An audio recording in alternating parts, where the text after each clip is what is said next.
Hadirin sekalian, alhamdulillah proses pemakaman dari almarhum telah selesai dan beliau sekarang berada di rumah pertama beliau untuk menuju ke negeri akhirat.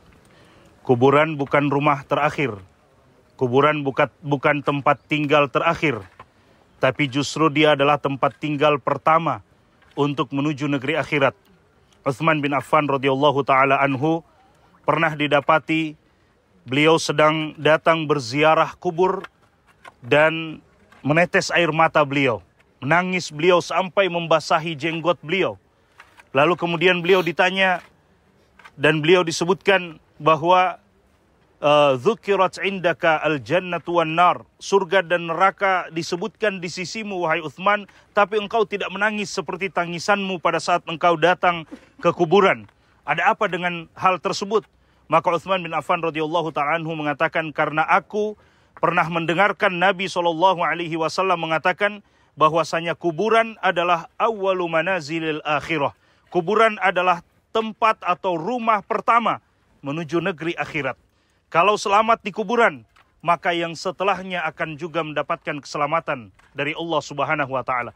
Tapi jika mendapatkan siksa di alam kubur, maka na'udzubillahi min dzalik, mungkin yang setelahnya akan lebih siksa lagi jamaah sekalian. Oleh karena itu, izinkan saya pada kesempatan kali ini kembali mengingatkan diri saya dan kita semua yang hadir pada kesempatan kali ini. Kematian seseorang bukan hanya sekadar kematian begitu saja, tapi dia adalah nasihat untuk orang-orang yang masih diberikan kehidupan oleh Allah Subhanahu wa taala. Dahulu Umar bin Khattab radhiyallahu taala anhu mengatakan, "Kulla yaumin yuqalu fihi mata fulan, wala budda min yaumin yuqalu fihi mata Umar." Setiap hari kita mendengarkan dan setiap hari dikatakan bahwa si fulan telah meninggal dunia. Setiap hari kita membaca atau mendengarkan berita bahwa ada orang meninggal dunia. Pasti suatu saat nanti akan datang waktu di mana nama kita yang akan disebutkan bahwa kita telah meninggal dunia. Yang menjadi pertanyaan, apa yang telah kita persiapkan untuk hal tersebut? Amalan apa yang telah kita persiapkan untuk menuju negeri akhirat itu?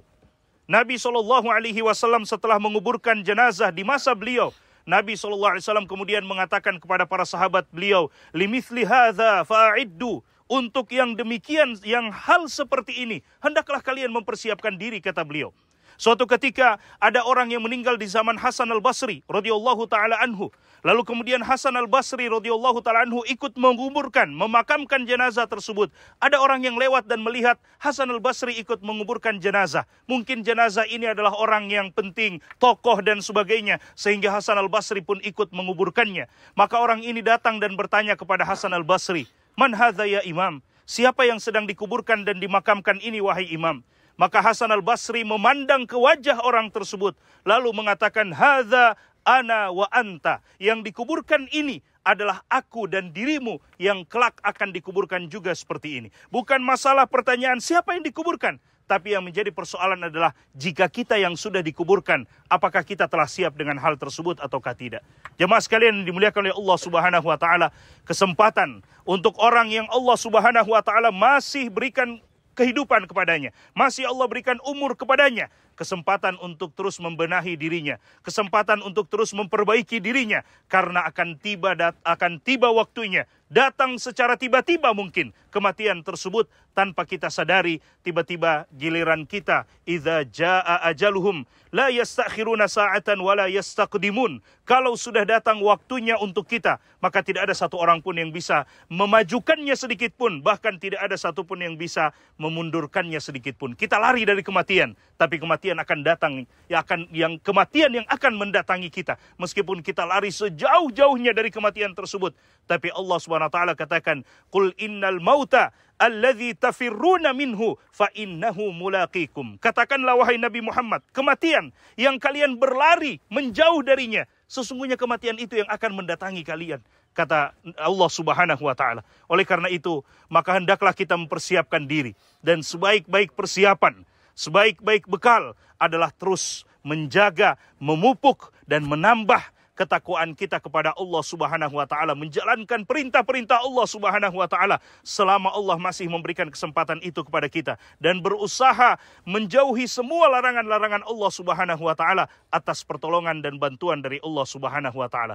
Terakhir, saya ingin juga mengingatkan kepada kita semua, para hadirin sekalian, bahwa di zaman Nabi SAW telah banyak para sahabat yang meninggal. Jangankan para sahabat, bahkan sampai keluarga Nabi SAW, bahkan sampai anak-anak Nabi SAW meninggal semasa Nabi masih hidup dan dimakamkan, dikuburkan oleh Nabi SAW. Nabi menangis pada saat beliau memakamkan dan menguburkan anak beliau Ibrahim misalnya. Nabi sampai meneteskan air mata sebagai seorang ayah, sebagai keluarga dari jenazah tersebut. Tidak masalah untuk menangis, tidak masalah untuk bersedih, tapi kesedihan dan tangisan tersebut adalah kesedihan dan tangisan sebagai rasa sayang terhadap jenazah yang telah meninggal, tapi tetap menerima ketetapan dan ketentuan takdir dari Allah Subhanahu wa taala. Nabi SAW mengatakan, innal aina latadma, sesungguhnya mata ini meneteskan air mata, wa innal qalba la yahzan, sesungguhnya hati ini bersedih, wa inna li firaqika ya Ibrahim la mahzunun, dan kami sangat bersedih dengan meninggalnya engkau wahai Ibrahim, anak Nabi SAW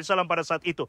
Akan tetapi kata Nabi, wala naqulu illa ma yurdi rabbana, akan tetapi kami tidak berucap kecuali apa yang bisa membuat Tuhan kami menjadi ridho terhadap kami, yaitu menerima dan mengucapkan inna lillahi wa inna ilaihi raji'un. Kemudian yang terakhir sekali jemaah sekalian, kuburan adalah akan menjadi salah satu dari dua hal.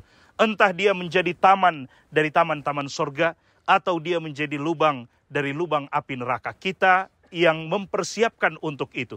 Nabi SAW telah mengabarkan kepada kita, imma iyyakuna raudatan min riyadil jannah au yakuna hufratan min hufarin niran. Kuburan itu entah dia menjadi taman dari taman-taman surga, atau dia menjadi lubang dari lubang api neraka. Kita yang mempersiapkannya. Kata Nabi SAW, hadis yang hari ini harus kita pegang dengan baik, bahwa ketika seseorang dibawa ke kuburannya, akan ada 3 perkara yang mengikutnya. Yatba'uhu ahluhu, wa maluhu, wa amaluhu. Keluarganya, kerabatnya, atau sahabat-sahabatnya akan mengikutinya. Kemudian juga harta bendanya akan mengikutinya. Amalan perbuatannya akan mengikuti jenazah tersebut sampai ke kuburannya. Fayarji'u thnani wa yabqa wahidun. Akan kembali meninggalkannya 2 perkara, dan yang akan tinggal bersamanya di dalam kuburannya hanya 1 saja. Fayarji'u ahluhu wa maluhu. Harta bendanya dan kerabat-kerabatnya, sahabatnya akan pergi meninggalkannya. Mungkin 1 pekan mereka bersedih, lalu kemudian lupa dengan jenazah tersebut. Wa yabqa ma'ahu amaluhu. Yang akan tetap tinggal bersamanya di dalam kuburannya